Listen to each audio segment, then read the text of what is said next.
Welcome in GT Counter Podcast here on a Thursday night. Finally back available where everybody gets your podcast because somebody here finally remember where we hosted our podcast. Good job, me. We're back. It only took 6 weeks, but better late than never, right? So good to know that and good to be here with my guy Gray. G, what's up, dude? Hey, what's up, man? You know, my dad's been asking about the podcast for weeks, so I'm glad we can get it back streamlined online on all the places that you like to listen to your podcast.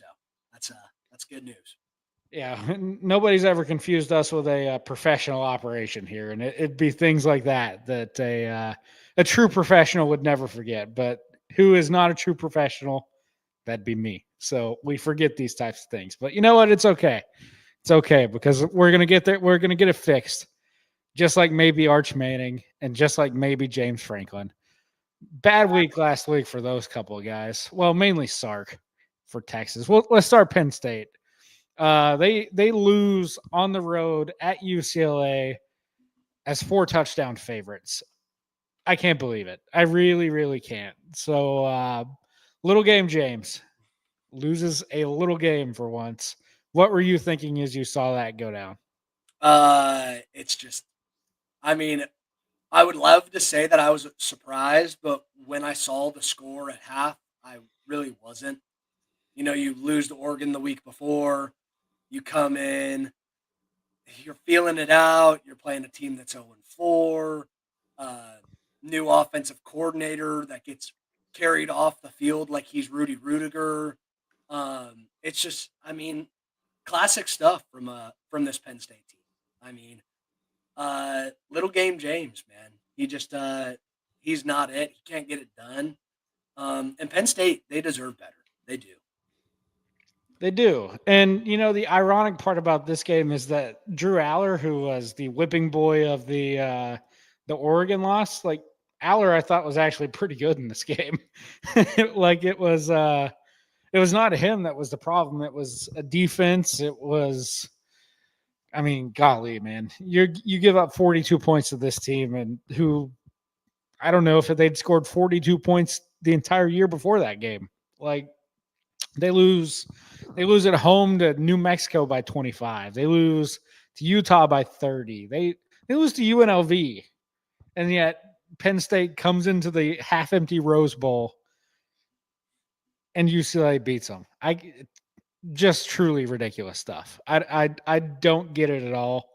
But I mean, I've seen some is James Franklin going to get fired type Yep. stuff, and I think his buyout's a little bit high for that. But is Franklin going to be able to live with an 8-4 year this year if they lose to Indiana, if they lose to Ohio State? Like, I don't know where James goes from here, to be completely honest with you, because this is kind of his whole program deal was beating the teams you should beat. And then maybe you pick up one in a game like Oregon where you're in double overtime, you've got fourth down, and you're trying to go stop Oregon and you've got to win at home in a whiteout, and they couldn't do it. But losing the UCLA game, that's out of character for this team. So I don't know. It kind of is his whole program blowing up in his face, and I don't know where he goes from here with that. And I thought, it's really disappointing for Penn State because I really thought this was a team that, was a shoe-in to make the playoffs. I mean, probably anybody would have told you this team was going to get in the playoffs. This was probably one of the best rosters in college football. I mean, genuinely top to bottom, probably one of the, if not maybe the best roster in college football. I mean, to lose to UCLA, to let Nico just do whatever he wants, to allow Nico's dad to celebrate in the stands that not only did we make $1 million this year, but we also beat Penn State. Tennessee wasn't going to beat Penn State. Um, so I don't know. It's it's something. It's something interesting. I don't know where you go from here as Penn State. I mean, you're not going to make the playoffs. You're going to be a 3-loss team. At the bare minimum, you're going to be a 3-loss team. I mean, you're not beating Ohio State. There's no chance. Um, yeah, it's just bad stuff. Bad stuff all the way across the board. Yeah. Good for you. You know, good for UCLA. Good win for them. I hope this offensive coordinator continues to cook and just really shake stuff up in that conference. There would be nothing of a better underdog story than to watch UCLA become bowl eligible under a new OC. Um, do I think it's possible? No, but would it be cool? Absolutely. It would be funny, to be sure. And that's what we're after here in the would be funny category. Like, yeah, please sign me up for that. Um, Is this their get right game, Etzel? Against Northwestern, do you have faith that they're going to win by 3 touchdowns? I don't know. Hey, at least their end zone looks cool. You see that? They got the retro painted end zones this week. So congrats to Penn State on that win. But the product on said field doesn't look very good. I mean, you invest in the receivers, you might have the 2 highest paid coordinators in college football, and Kotelnicki and Jim Knowles. So you poach from Ohio State, and UCLA puts 42 on their highly paid heads.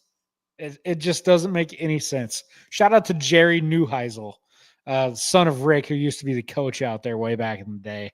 OC for this team on the interim basis, scores 42 on Penn State in his first game. Post game, he's talking and he's like, I didn't know how to operate the headset to talk to the players. Like, I couldn't find the button to talk to the quarterback, to talk to Nico. And it was like, hey. We didn't practice this before. We didn't use them during practice. Well, we know Deshaun Foster wasn't practicing with them, that's for sure. Because I mean, if they looked like anywhere close to this, he would still have a job. Yeah. Well, if that's the most UCLA thing you've heard in the last decade, I couldn't figure out how to talk to my quarterback in this new established quarterback league that you talk through the helmets. I mean, you're losing the biggest advantage in college football. And you still win. Unbelievable. Yeah. It's truly a disaster year for Penn State. They built for this year. Aller came all the way back. You've got Katron Allen and Nick Singleton back in the running back room. You invested in portal receivers. Your offensive line is really good. They're preseason Joe Moore Award contenders, and it's just not there, man. It's just not. I truly don't know how Franklin survives this. I don't know if he can live there to tell the story if they go like 7-5, 8-4 this year. I truly think that'd be the end of him there, at least. Does this lower, I heard some other people talking about this. Does this lower your value in Oregon, this loss? Me personally, no, because I think this is the classic case of letting a game beat you twice. I think they let the Oregon game beat them at UCLA. I think they came in flat because they had Oregon beat. It was 4th down in overtime. Penn State's up 7. They let them off the hook. They lose the game. I think they got beat twice. And so I'd give credit to Oregon for that more so than Penn State just laying an egg. That's kind of where I fall out on that. I don't know if you're any different than me, but no, I'm very similar on this. I mean, I don't think Oregon falls out of my conversation that they're a top 3 team in the country. I mean, I don't. I think you played at Penn State and you won at Penn State, and you beat Penn State when they were ranked in the, number 3 or whatever they were ranked in the country at the time. Yeah, my opinion doesn't change on them. Anything else Penn State UCLA before we keep going down the road here? Nothing here. I suppose we'll talk about my team next. They lose at Florida 29-21. A complete disaster on multiple fronts, both the offensive and defensive front, to be particular with you. Complete no-show by the Texas offensive line. Arch was under pressure 60% of his snaps. He had 35 pressures in the game, and Texas, I think, took 60 snaps offensively. So that's not very good. No. If you're a Texas offensive lineman on scholarship making NIL money and you allow Arch Manning to be under that much pressure. The running backs were awful in this game. 11 carries for 15 yards combined. Arch Manning, once again, your leading rusher in the game. That's even with 6 sacks. He was still your leading rusher. Saw some good things out of the receiver group, to be completely honest with you. It was good to see Wingo hit the deep ball there late in the 3rd quarter to kind of pull Texas back in. The addition of Emmett Mosley was big. He operates very well out of the slot. And then Parker Livingstone, he made that wild catch over there on the left where his knee damn near exploded, and somehow he was still alive after that. So you do love to see it.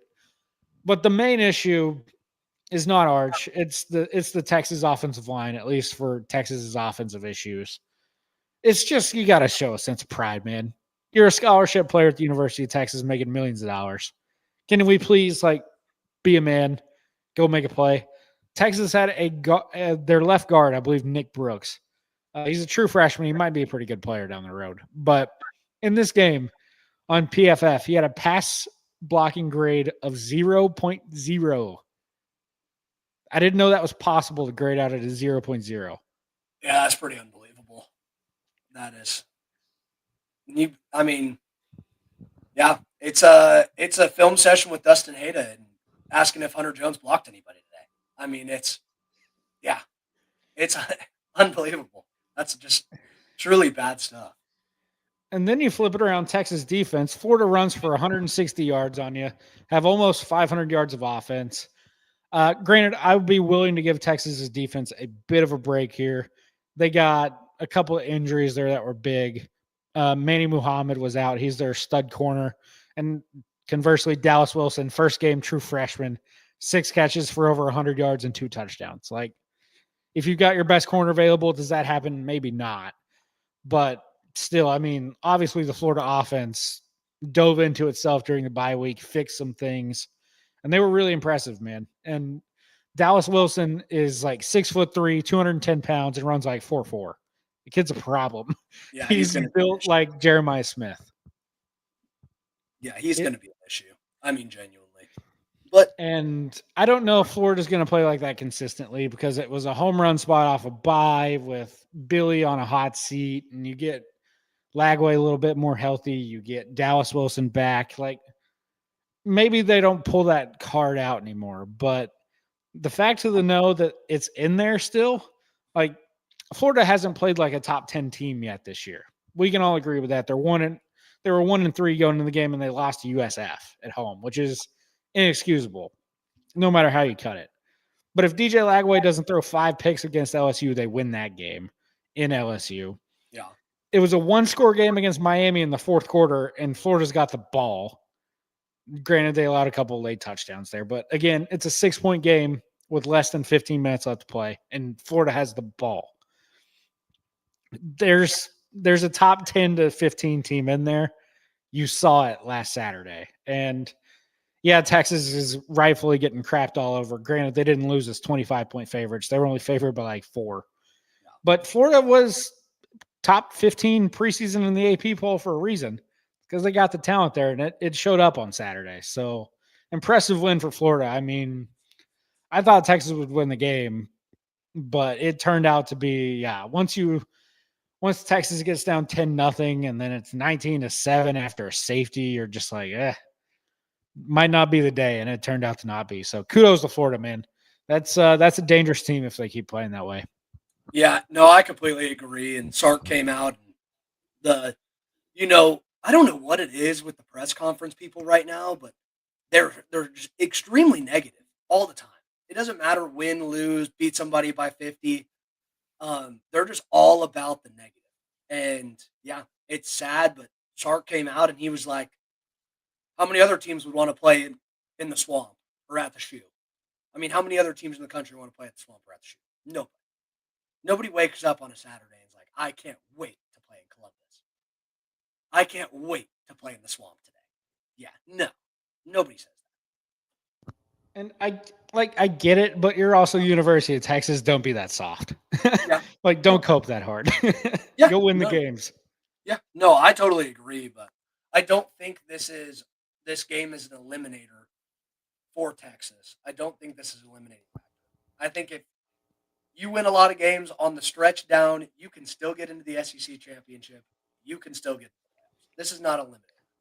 Welcome to your hinge point in the season this week, Red River, as it always is. It's a game that's going to decide a season. Yeah. And for Texas, it's got to have. It's no matter whether Mateer plays or not, it's a game that desperation-wise, Texas needs the game more, which is why I think we'll get to it more later. So I think they're going to win regardless of if Mateer plays or not. Just one thing you can't account for is desperation. This Texas team just got beat up. Everybody is ready to dunk all over them. It's bunker mentality. You and your boys going out there, and what do you got to lose?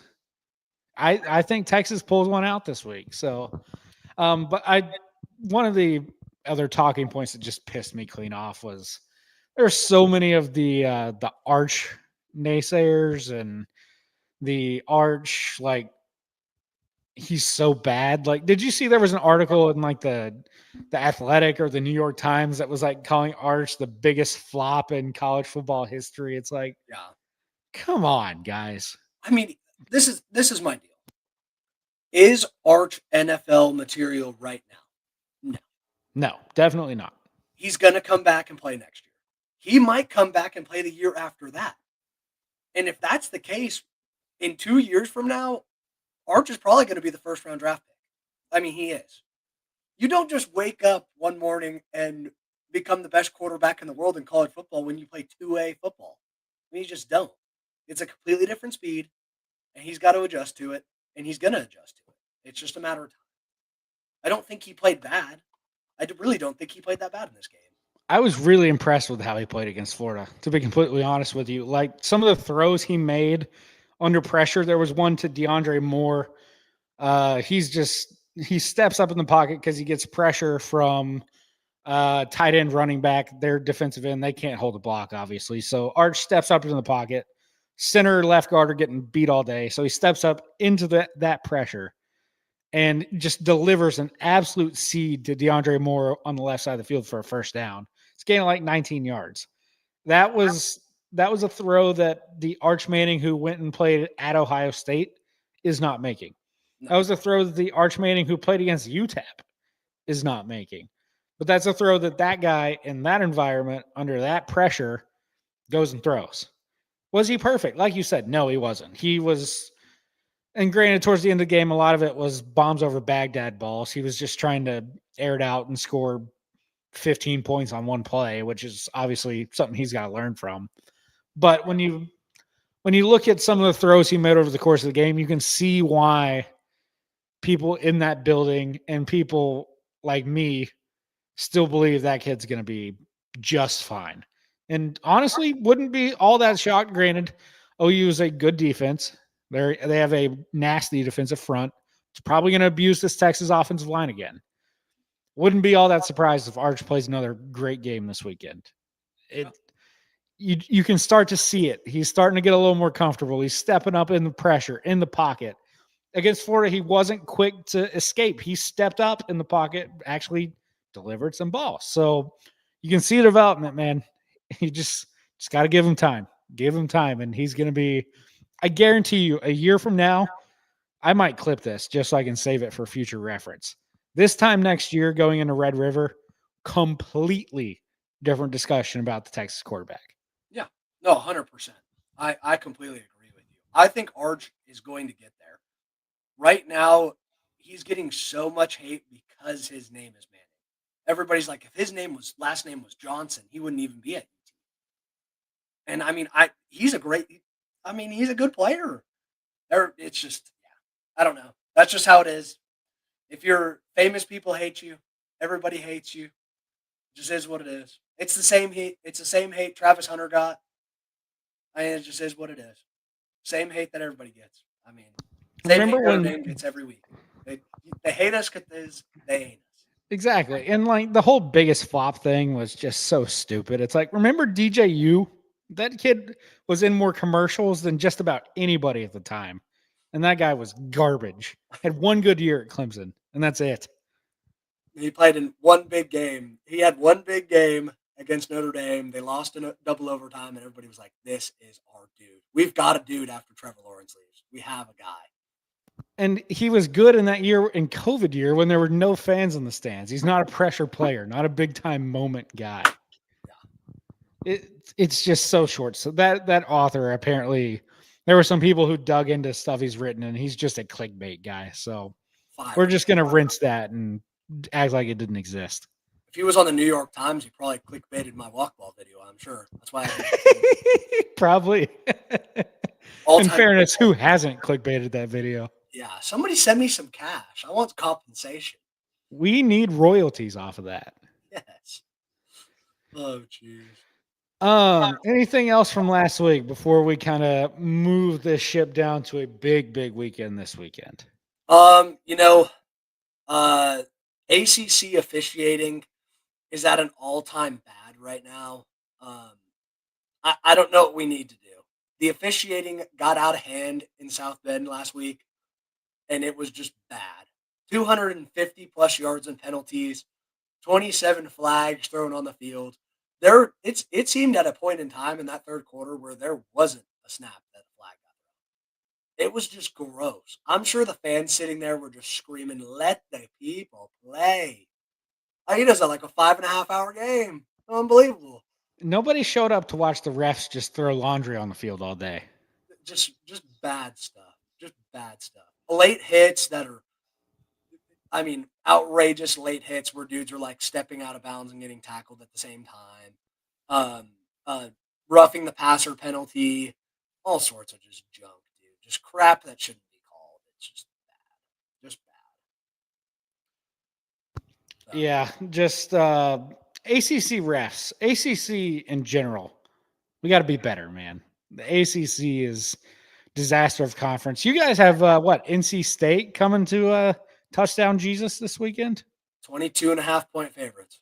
I've seen I saw a college football news, who is also a clickbait uh, Twitter affiliate, come out and post that Notre Dame is going to lose 27-24 in overtime.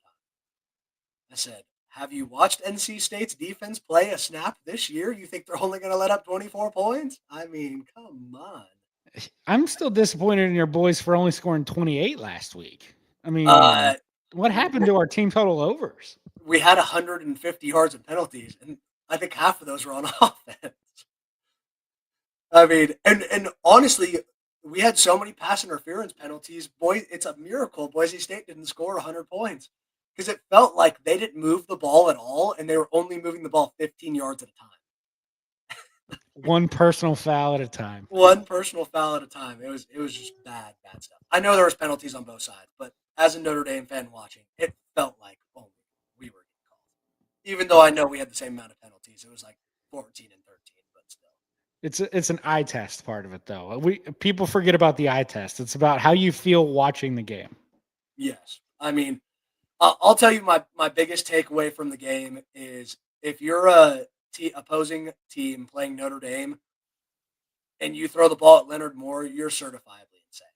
Keep the ball the heck away from that guy. He is unbelievable. He is literally like he's like having a shadow play on you the whole entire game. Like he is literally just trailing you every single play. I mean, he had two picks. I almost thought three. He had two in the game, and they were both pretty incredible. Just running the route for the receiver. So good stuff. Yep. Good stuff. He's a good player, man. He's a really good player. Yeah.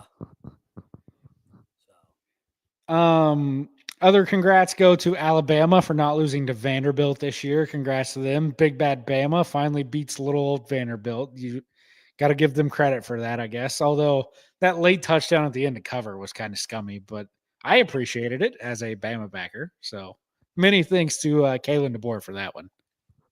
did you see Diego Pavia leaving the field and the Alabama fan on Twitter? I did. Just keep buying your tickets. Just keep buying tickets. Yeah, that might be somewhat loser energy, but Yeah. in Yeah. fairness, they hadn't beaten Vanderbilt in a couple years now. So Yeah. Well, no, it is what it is. One other thing, the Miami Florida State game. You guys do not base that off the score. That game was not close a single time in the game whatsoever. Mario Cristobal tried to give it away at the end. But if Miami kept the pedal on the floor, it could have gotten really ugly, I think. So Tony, Miami's true freshman receiver, absolute stud. That kid's a freak. I saw Carson Beck's post-game interview, and apparently Tony played quarterback in high school. And he, Carson Beck was talking. He was like, having Tony out there is like having another quarterback on the field. Like he just knows where to run that's going to get open. And he's like, because he just can read the safeties on the defense, and he's just better. He's like, it's unbelievable. He also said that this week they game planned for 3. He said every week Miami game plans for 3 big shot plays to run during the game, and it helps a lot when you hit on 2 of the 3. So that's helpful. Useful indeed. Well, shall we talk some Week 7? Let's do it. We got to start at Red River. I know it's not at 11 anymore. It's at 2:30 because freaking ESPN. Got to put the game mid-afternoon. Gives everybody more time to get lubed up at the State Fair. Get the beverages flowing. It's going to be a one heck of an environment for sure. So on the SEC's injury report tonight, John Mateer is listed as probable. I don't know how much I buy that he's going to play or play the whole game. Probable might just mean that he's going to go out there and test it out for a bit and see what it looks like, or, who knows what OU has playing there. They're known for pulling shenanigans under Brent Venables. You mentioned the Dylan Gabriel thing before we started filming, and that was very, very, very notable about what they did with him back in the day. So, look, now this line is flipped. It's basically a pick. You can get both teams at even money. I just think that motivation-wise, I think that spot-wise, OU's 5-0. They don't necessarily need to win this game because they've got some games in hand by beating Michigan, by beating Auburn. They've banked a couple of wins. This is a game that Texas straight up has to have in order for their season to mean anything from here on out. I think Texas wins the game. I don't care if Mateer plays or not. I think Texas wins a grind game. I think it's like 24-17. I'll take Texas to pull the win out of Red River again. I like it, honestly. I think that, I think OU would be pretty stupid to play Mateer this weekend. We've talked about this. One loss to Texas is not going to end your season. Does it harm your season? Honestly, probably not really. I mean, you have an argument that your starting quarterback wasn't playing, and I think you lose to Texas here. You don't play quarterback in South Carolina. I think you can beat South Carolina without him, and you bring Mateer back in 2 weeks, and he'll be firing on all cylinders when you play Ole Miss at home. I just don't think it's smart. I wouldn't play him. But yeah, I really like Texas this weekend, genuinely. And as a Notre Dame fan, I could not root for Texas any harder than I am right now. I need Texas to win. I need them to win. I need them to cripple OU season. Cripple them. It could happen, man. That Texas OU can't run the ball, even with Mateer. The running backs against Power 4 competition are averaging under 3 yards a carry. That's not good at all. They can't run the football. So against the Texas front, yes, I know they got shredded by Florida. Do I expect that to happen again twice in a row? No, I don't. Especially in this game, weird things happen. It's just, I just don't see it. I was listening to a pod earlier today, and they were saying that last Saturday, Mateer could not grip the football and hold on to it. Has that changed in a week? Maybe it has. But is he going to be 100% if he goes out there Saturday afternoon? I don't think he is, and I think it's pretty clear based on the timeline. They were saying 3 to 4 weeks, and this would be 2.5.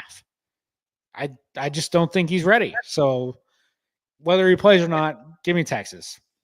Hey, but your OU fans would tell you that that Ott is back, and he looked fantastic last week against Kent State. And Kent State has a really good D line. So they would tell you that. They would tell you Ott's really good. I plead the fifth, officer. I don't want to say anything that could be used against me. No, thanks. You and I could run the ball against Kent State. I'm going to be completely honest with you. The funniest text I received all weekend was the text after OU doesn't cover against Kent State. A text that said, "Holy cow, I think OU can actually go undefeated." You couldn't even cover against Kent State. You didn't even cover the spread. Good teams win, but you know what great teams do, Grayson? They Great cover. teams cover. Cover. Notre Dame covers every time. That's Lou Holt's motto. Just win, baby, against the spread. Imagine beating Kent State by less points than Notre Dame beat Arkansas at Arkansas. Just couldn't be you. Couldn't be you. Couldn't be us. It really couldn't. So either way, 2:30 Saturday, ABC, State Fair, Texas. Looking forward to it. It's always a weird game, and this one sets up to be the exact same way. Are you just a couple of things on this game? Are you obviously? I know you're worried about Texas's O line against this defensive front. Do you think Texas needs to get? I mean, obviously they need to dominate the line of scrimmage, but do you think this game is won on the defensive side of the football? Yeah, I do. I think that it's a defensive game. I don't expect this game to be old Red River with 48-45 or 56-48 or anything like that. This is going to be a pro style game. It's going to be a lot of running clock, a lot of mad drives, and you try to get turnovers and explosives. And the OU defense is plenty good at that, and so is the Texas defense. It'll be a strength on strength, man. It's going to be what it is. So, are you telling me that you like the under? I do, especially now that the total's gone up to like 45.5. Like, yeah, I'll take an under there. My biggest concern about this game, Texas opened up at what, 4.5 point favorites? Yeah, something like that. 3.5, 4. 4.5. This game went all the way down, and then yesterday, at some point in time, OU was favored in this game, and now they're back to Texas being favored by 1.5. It's all Mateer movement. It's just people think that with Mateer playing, Texas should not be favored against Oklahoma. It's a power rating thing. It is what it is. It's all Mateer, whether he's going to play or not, is all the steam. And I guarantee you, 30 minutes before kick, if Mateer goes out there and street close, that line's going to skyrocket back out to like Texas -6. I like. Okay. So, with that being said, Tyler, introducing our new bit on the show. Yeah. Is this going to be one of our 4 picks for the week? Are we staying away from this one? Or do you like the under that much that you'd like to hammer the under right here at -105? Put the under in. Okay. The under is booked.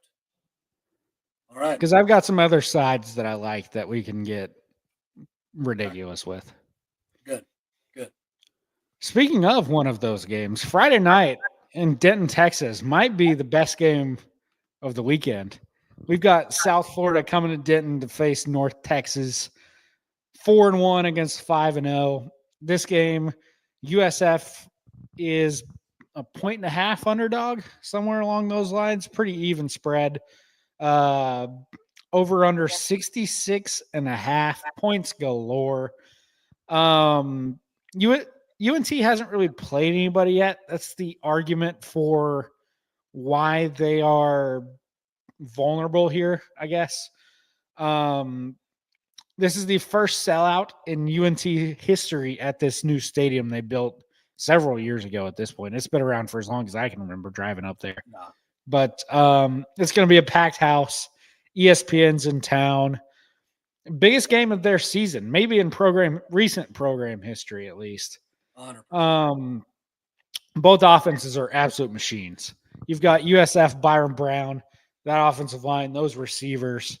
They can absolutely punish you. They turned it over like 4 times last week against Charlotte and scored 54 points. Like that's ridiculous. So they can absolutely run the ball up and down the field. They go tempo. They're up on it. They're high pace. It's a fun offense to watch. And then UNT, I mean, with Mestamaker there at quarterback, who played in the bowl game last year against Texas State and performed really well. They've got tons of weapons outside. I really like what Eric Morris, I believe, the coach. He does a lot of good stuff offensively, and their defense is much improved too. I just go back to in this game. One team here has been tested. The other hasn't. But at the same time, this is the biggest spot in UNT history, recent history, and I don't think they're going to lose the game at home. I would take UNT on the money line. I think they win the game in a real shootout. I think it's going to be a blast. Give me UNT. I actually kind of love it. Over under is 67.5. There's going to be a boatload of points scored in this game. And yeah, as I said on last week's pod, North Texas president came out and gave them the day off tomorrow of school because we're going to freaking rock and roll and we're going to pack the house. And this game is going to be nothing less than absolutely fantastic. Yeah, it's not going to disappoint tomorrow. So, are we rocking that one of our picks, North Texas money line? If you like it, I would. I would take it. I like it. Let's rock it. Plus 281 with 2 picks thus far. We got more room to go here, my guy. Let's go to Saturday now. UCLA off that Penn State win. They're traveling to Michigan State. Terrible spot for UCLA off that big win for a 9 a.m. body clock kickoff. Yeah, Michigan State, I think, is going to lay the wood here. I took the 7.5. I took the 8. I'd take the 8.5 too. Yeah, lay the hammer here with Michigan State. I like it. Yeah, that's going to be a problem for them to travel all the way out east and play at this time. And yeah, if anybody knows what jet lag feels like to go all the way out there or ride on a bus for 5 hours somewhere else, yeah, it's just not ideal being on the road. So you'd much rather be at home, and losing time zones is not going to help that. It's going to be if anybody knows anything about an early morning game time start, 11 a.m. is a horrible game to want to come out and play at, especially when you're 2 hours behind that or 2 hours. Yeah. Might be 3 even. Yeah, just a bad deal. No, I think you are right. I think it is 3 hours behind that. Yeah. So either way, it's terrible spot for UCLA. So I'm all over Michigan State there. Some other games in the 11 o'clock window. You've got Pitt off of that big win against Boston College going to Florida State. Florida State's about a 10-point favorite. Pitt's starting a true freshman quarterback after they benched Holstein. It's going to be tough to travel on the road. I'd lean towards Florida State, but it's nothing from me. Yeah, I think Florida State gets back on the horse here. I think they're going to saddle back up and ride. I think they'll be good to win this one. That's for sure. UCF goes to Cincy. Cincy off the nice home win against Iowa State. UCF got to go to Cincy after the home loss to Kansas. I like Cincy in this game a lot. I would take Cincy minus 10.5. I think it's going to be – I don't think UCF is all that good. Quarterback injuries. They had Cam Fansher in there at the end of last week. No thanks. Give me the Bearcats. I thought Cincy looked so good last week. Either that or Iowa State is just a corpse at this point in time. Cincy looked good. I mean, they looked really good, and they were dominant at the early morning spot last week. I think they'll be nothing short of dominant again this week. So, yeah, I love the minus 10.5 here. Ohio State goes on the road to Illinois. This is the big noon game on Fox. Ohio State's about a 2-touchdown favorite. Big total here, 50.5 for a Big Ten game. If I'm going to be wrong on this game, I'm going to be wrong with Ohio State. I just don't know if Illinois has the horses in the trenches to match up here, especially on their offensive front against Ohio State's defensive front. I know Altmaier's good. I know they've got Hank Beatty outside, who's a good player.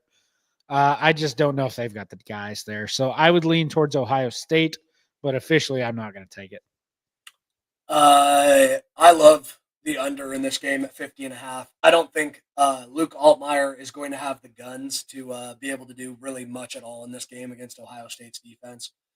Yeah, Ohio State's defense is one of the top in the country, and 50.5 points is a lot for Ohio State to score by themselves. So, yeah, I think the under is a big play here. It feels like it could be one of those like 31-14, 31-10. I kind of like the under too. Yeah. Put it in the lay. Okay.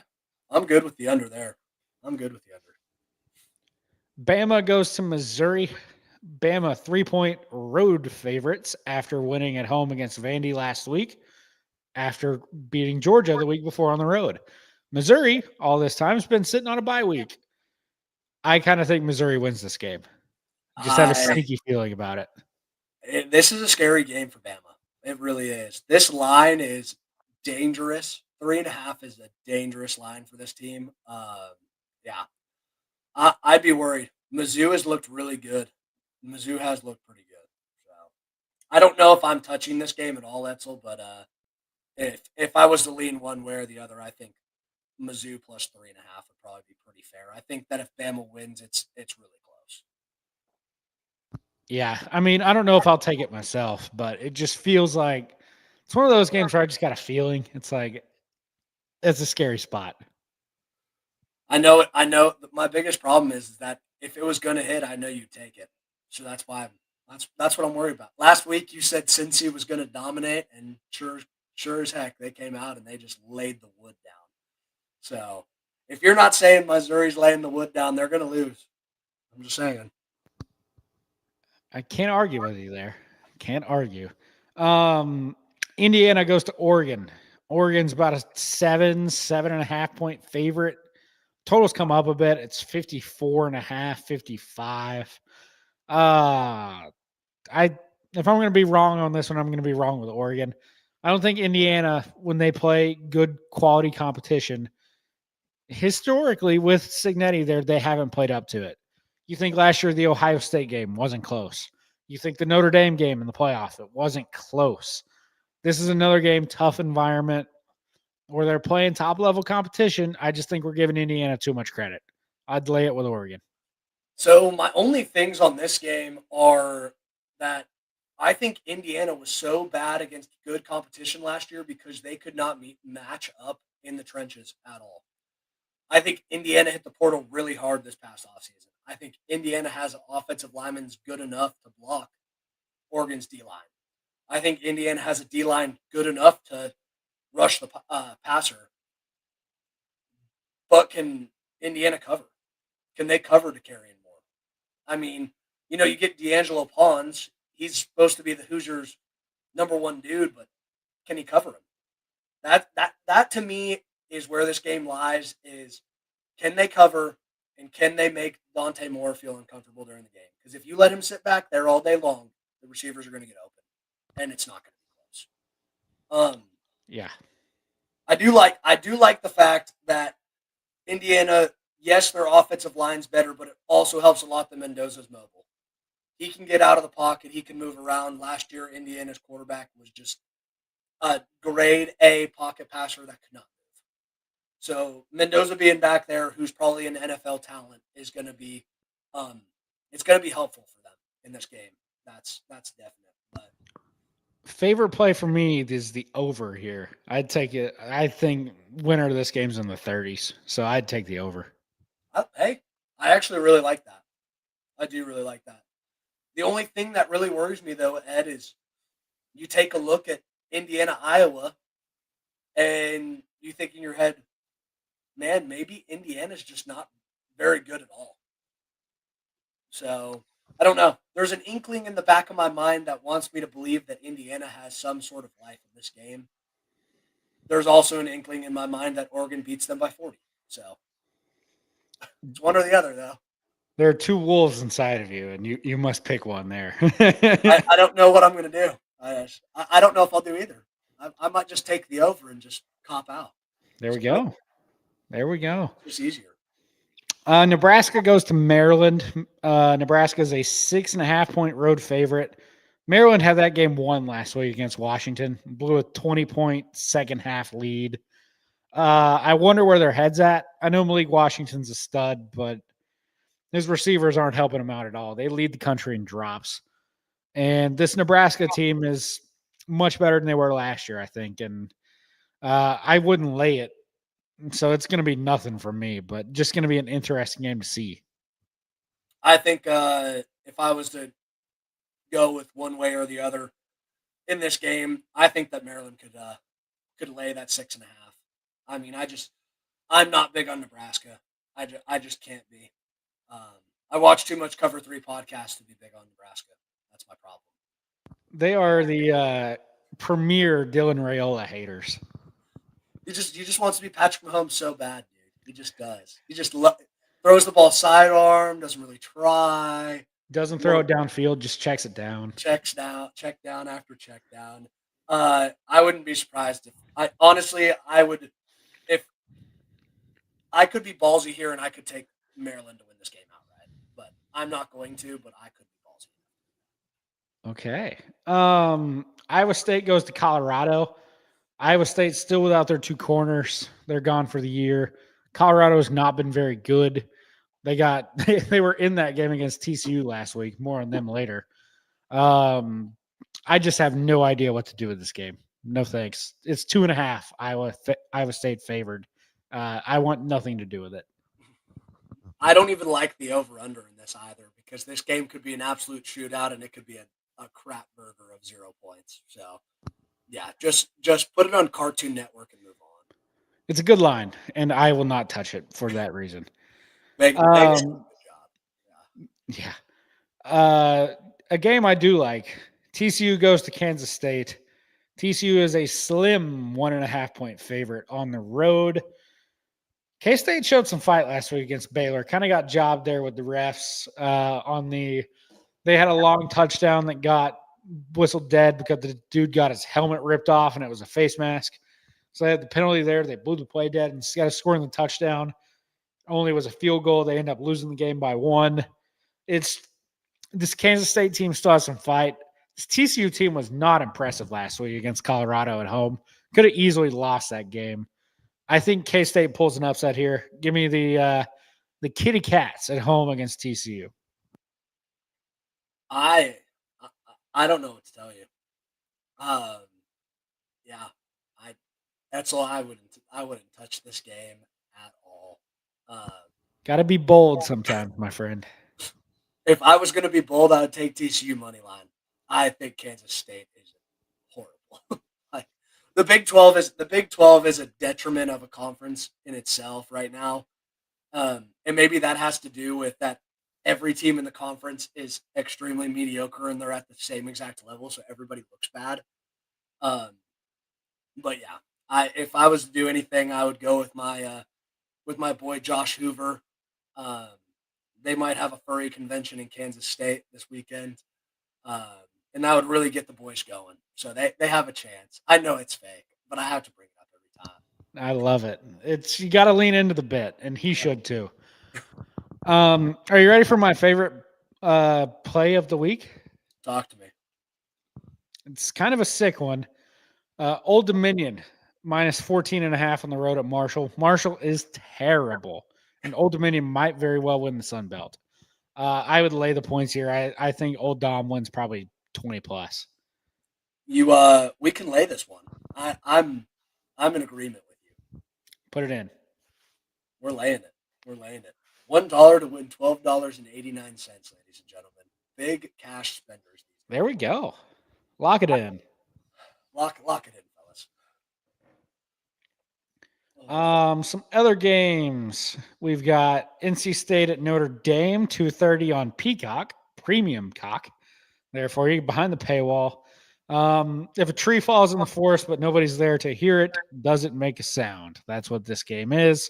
I think Notre Dame can probably name their number here. NC State's not very good. I'd lay the wood here. Yeah, I would think so as well. Notre Dame has to cover every single game they play in the rest of the year. So I think 23.5 is going to be a good number for them to cover this week. And I think Marcus Freeman's probably going to be pretty pissed off after last week's game because there was penalties, but it wasn't our greatest performance. We should have beat Boise State by several. And I would imagine C.J. Carr comes out and he doesn't miss 2 touchdown passes this week.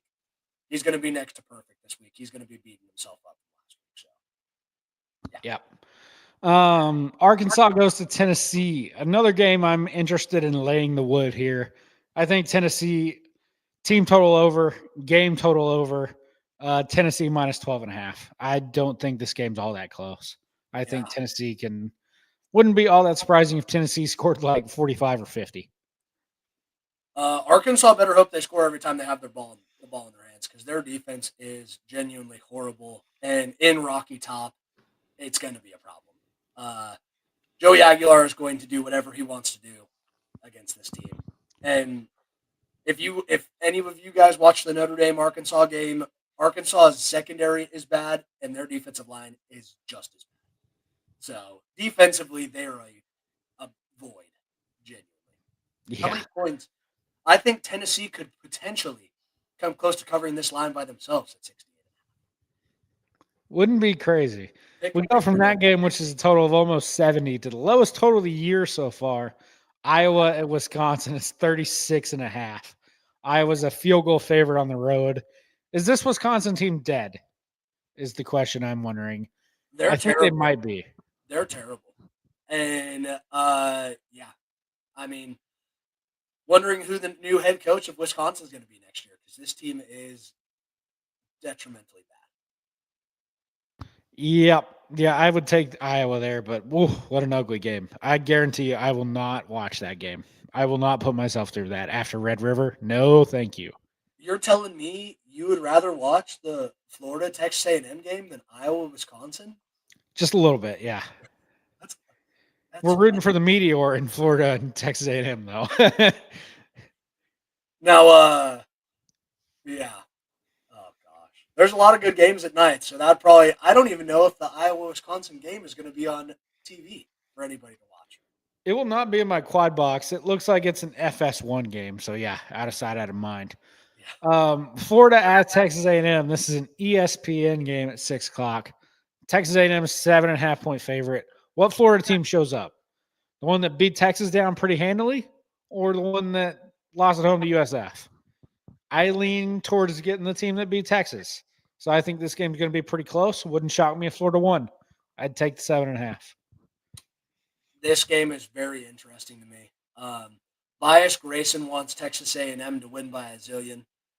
Bias Grayson thinks that Texas A&M will win the game, but it won't be by 7.5. So yes, I think that Florida lays the 7.5. A&M's offense has been very underwhelming, especially in first halves, except for against Notre Dame. Yeah. Well, you get even Leonard Moore couldn't cover anybody that game, so it is what it is. Clemson at Boston College, no thanks. Purdue at Minnesota. I think Minnesota runs it down there. Michigan at USC. Unranked USC, a 2.5-point favorite, home against Michigan. I've seen a lot of love out there from Michigan.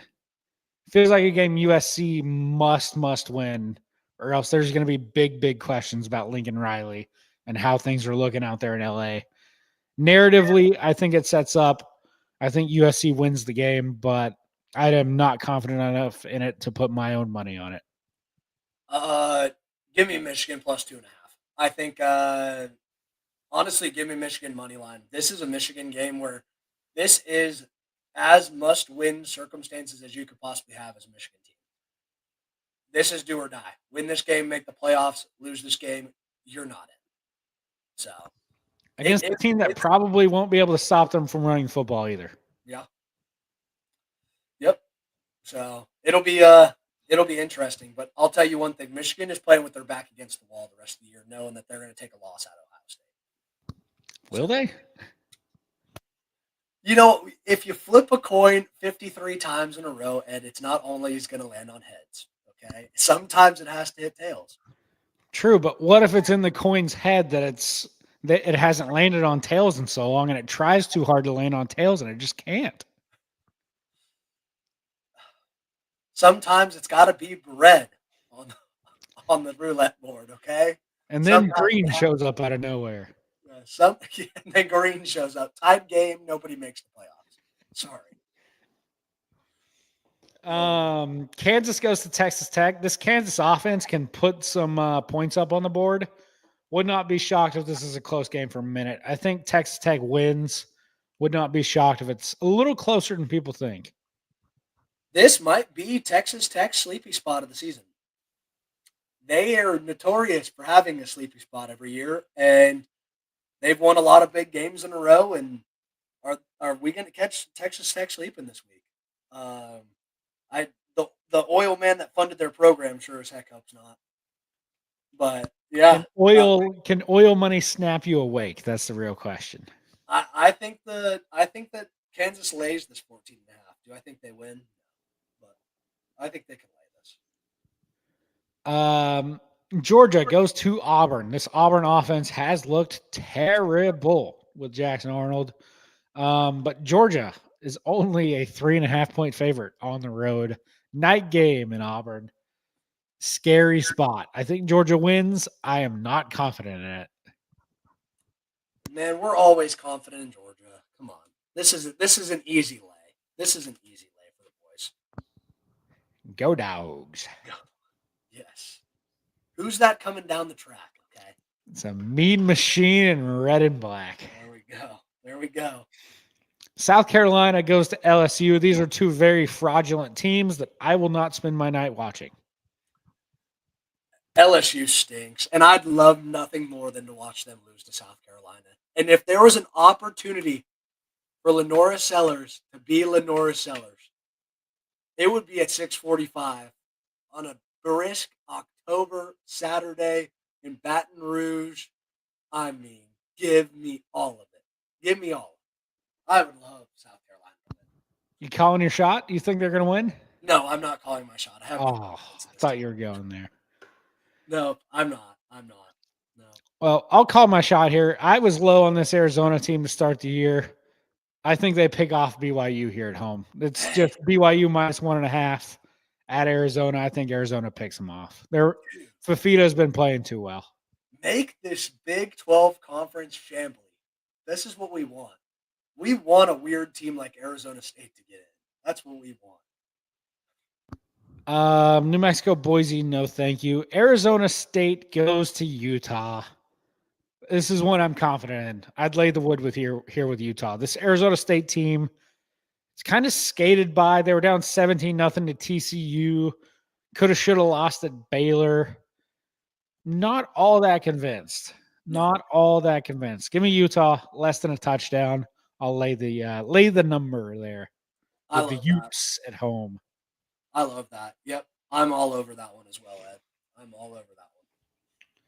Then lastly, the nightcap. Utah State goes to the islands to play Hawaii. Hawaii's a home underdog. I think somebody knows something. I'll take Utah State off of nothing else other than vibes. Correct me if I'm wrong, but I believe Hawaii's on like a extreme winning streak at home. So they lost where have they lost this year? It's a good question. Let me look. I don't think Hawaii's lost at home in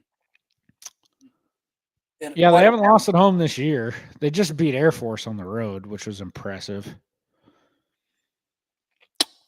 Yeah, I think you're right. Although I will say Utah State's won the last 5 in this matchup, with 4 of them being by 20 points or more, including last year being 55-10, with Utah State being a 2.5-point underdog. You know what? I'll change my pick. I like the over. These teams, no defense. I'll take the over. Kicks off at 11 p.m. Over. I'm glad I could flip your mind there. This is Pac-12 after dark kind of vibes, and I love this. I love this game. I'm gonna watch it. I'm sure I'll be up at 11 o'clock today. I definitely will be up at 11 o'clock because somebody scheduled a wedding tomorrow Saturday during Red River, so that's interesting. So absolute disaster. Yeah, in Oklahoma, definitely pokes fans. Unbelievable. Well, and if they're an Oklahoma State fan, then yeah, their season's been over before it started. So Saturdays don't mean anything to them. Straight to the dungeon for these guys. Straight to the dungeon. Right to jail, right away. In the corner, cock a chair. Get it. Just sit over there and watch. That's gonna be me at the wedding, sitting there and watching the Red River rivalry. Yeah, pretty much. It's like, I'm sorry, I love you guys, but there's more important stuff going on here. Yeah, I don't know if you guys know, but we have a parlay rocking right now. Okay, kind of. Yeah, there's money to be made. Yeah. Well, anything else before we get out of here? I'm excited for the weekend, man. It's going to be a good slate. It's going to be an awesome weekend, man. It is going to be an awesome weekend. And March, don't let me down. It only gets better from here, Ed. College football is, and I believe, correct me if I'm wrong, but I think we're on pace right now that we've hit the game for football every single day for the rest of the year, right? Yeah, there is 40. This is day 2 of over almost 50 straight days of there being a football game on. Yep. I was about to say, I thought we were on track right now. We're there. We're here. This will take us through Thanksgiving. Yeah, that's exciting, man. Really exciting. It's the most wonderful time of the year. It is. It's going to be really exciting if my fantasy team continues to perform at the rate that we are. Correct. When does Notre Dame play USC? That's coming up here in a few weeks, isn't it? 2 weeks. 2 weeks. Yep. That'll be game of the season for Notre Dame. Yeah. It's going to be an interesting one, nonetheless. Hopefully not. Yeah, no, not. Yeah, I was right. 2 weeks, as in by 2 weeks, I mean this week, and then we play them next week, October 18th. How about that? 6:30 start, baby. Yep. That game will not be on the premium cock. That'll be on national television. Bingo. And it's not game of the year. We still got undefeated Navy on the schedule. We saw how that went last year. You know how we salute the troops.